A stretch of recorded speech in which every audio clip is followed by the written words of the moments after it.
So what are we doing today? Well, today it's a wet and rainy day. I tried to go outside and be productive, but I wasn't. And so I decided to come on inside and do a little reading that I'm a little behind in. And I had kind of briefly gone over this pamphlet that I received in the mail from Apex Energy. And basically, a landman stuck it in my mailbox, which, oh, by the way, is illegal without postage, but beyond that, not to get petty. And it had like several different like leaflets about what clean energy is and the positives of it, and combating every negative point brought up, basically. And at first, it seems pretty exciting to think that you might have a stable stream of income on farmland. And of course, they play into that fairly well. They know that farmers are getting choked out and that, we're looking for different streams of revenue in order to keep our land and the animals on it.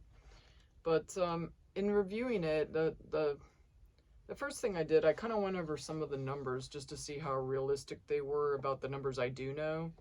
And they talked about hunting lease loss. They weren't correct in those numbers at all, not to get into the numbers, but I know what the numbers are since I actually rent out my land. And then they also talk about land values and how it's not negatively affected. And I'm like, of course it was. I didn't buy the property across the street because they had those 3-phase wires, which I think are kind of unsightly. And so I bought this piece of property. Not only that, because it was a larger piece of property, but aside from all those things. And, at the time I had a hunter come down from Wisconsin, and I said, oh, there's a windmill company that's considering that tall hill you're hiking up every day. He says, oh yeah, we had something like that go on in our town, and maybe it did go on in certain parcels. He said one of our biggest problems is that we have volunteer fire departments, and if anything were to go awry and a fire were caused, we just have these volunteer fire departments. And I said, for the majority of our fire departments, that's exactly what we have too, and that they have to do a bond. And in doing research, it was brought up that basically this Apex Clean Energy, from what I can tell, they're more of just the construction side of the house for building this infrastructure, and then they sell it off to other either energy companies, or if it's like I saw one was by IKEA, so it must have actually been on their property, I'm guessing. And so, trying to get back to my point, which I readily forgot, because there's a lot of points to make in this. There's a lot of considerations to make. And then the other thing that I was reading is that for whatever reason, if they subcontract out and say it's the concrete guys for this very heavy tower, if they don't pay them, they could put a lien on my property, and that's it. It's against me, even though I didn't contract anything out. I do not like that at all, and I don't know what kind of insurance I would buy in order to make sure all this, very expensive construction. And in addition to that, like the road that they would probably want to make would be across highly erodible soil, a creek, for instance, and those blades alone weigh a lot. And I'm just like the impact, and they're only like leasing a small percentage of the land itself.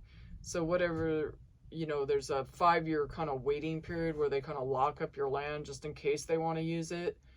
And it's not even really worth discussing, because it's kind of like what grazing I'd get for grazing cattle up there. And so that it's really not sufficient for me personally. And I wouldn't want to be kind of on a waiting list to see what's going to happen. It either is or it isn't for me. It's a yes or no deal. And so for those reasons alone, and then in addition to that, that would probably change my ag exempt property into an industrial commercial tax bracket, tax level, and forever, unless there's some kind of regulation that says if I still graze animals around that area, then it's legal. I know they would fence it off so that, I mean, some of it, there's no way you could get around that. Unlike solar, that you can graze in between or underneath the panels. And in addition to that, unlike the coal and gas industry, there's not really any reclamation legislation after the fact, after they take them down. And I started looking into like all the blades that are piling up in West Texas that they don't know what to do with them. They're like composite materials, and they replace them like really often, every like 5 to 10 years. And I don't really understand that, but that means somebody will be up there messing with it. It's not kind of like set it and forget it kind of deal. And that's kind of true with solar panels too. That's why there's all those used solar panels that are really cheap, because technology keeps on increasing the wattage per panel, and so it's the same amount of land they're taking up, so they rather have like a 490 watt panel where maybe a 350 was. And anyway, so it's the increased traffic on the place, and I think it's ugly, and they compensate you for everything from putting up a extra tower for aircraft, which I know they would have to do because I actually overlook the cell phone tower that's down on Highway 11, and it's down at the base of my trees. So, you know, they'd have to put additional towers up so airplanes wouldn't crash into these wires, additional wires they would put in, which, like I said, that's the reason why I didn't buy the property across the street. I didn't like the way those towers looked. And then they talk about things like, you know, bird migration and things like that, and that basically cats do a lot more harm than windmills, and windmills are at the very bottom below, well, certainly a lot more below cats.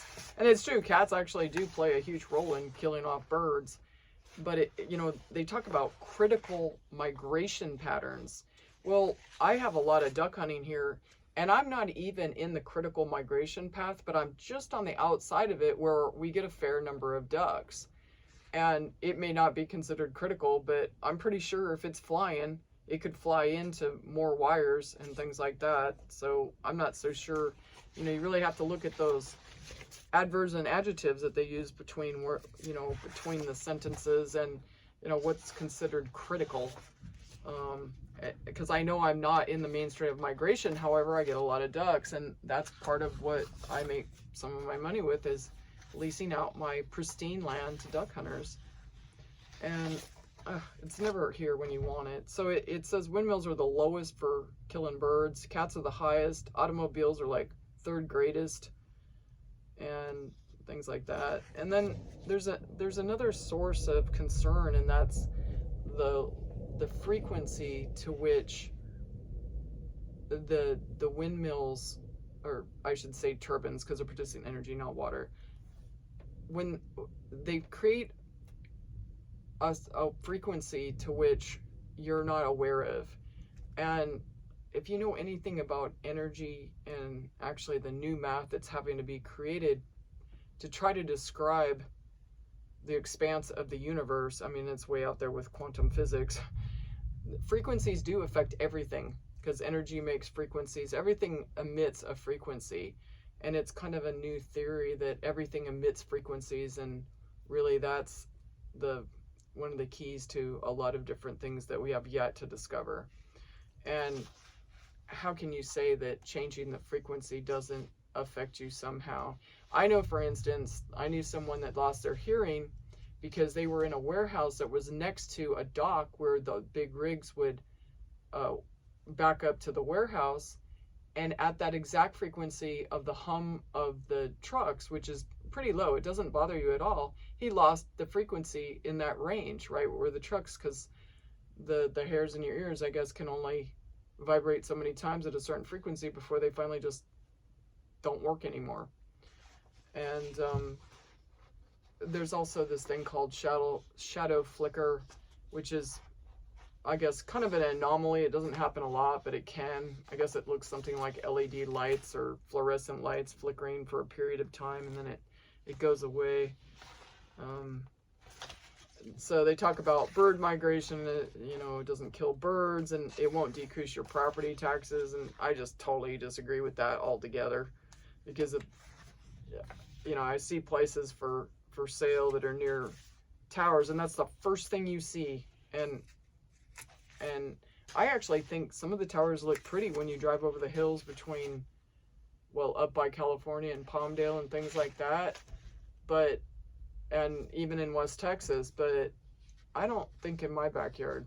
I don't think it's not what I want. So that's my take on things. There was one other thing. I kind of did brief research and about the litigation the company had, and when they kind of got into this turmoil, I think it was either Missouri or Oklahoma, I'm not really sure what, they sold it. And so then what do? You know, now the people that started the problem aren't even in it to win it or in it at all. So they kind of wash their hands of it, and I don't like that. It's kind of like a student loan that gets sold several times back. You don't even know who you took out the loan with at the end. You're just a number. And you know, I pretty much put my life on this farm, and so I'm not just a number to me. So that's my take on it. I'm sure other people have different takes on things, but it's just not going to be in my backyard, and I'm pretty sure my neighbors would be happy about me saying that. Anyway, enjoy your weekend, and take everything with a grain of salt. There's so many things to have to know about these days. Anyway, bye-bye.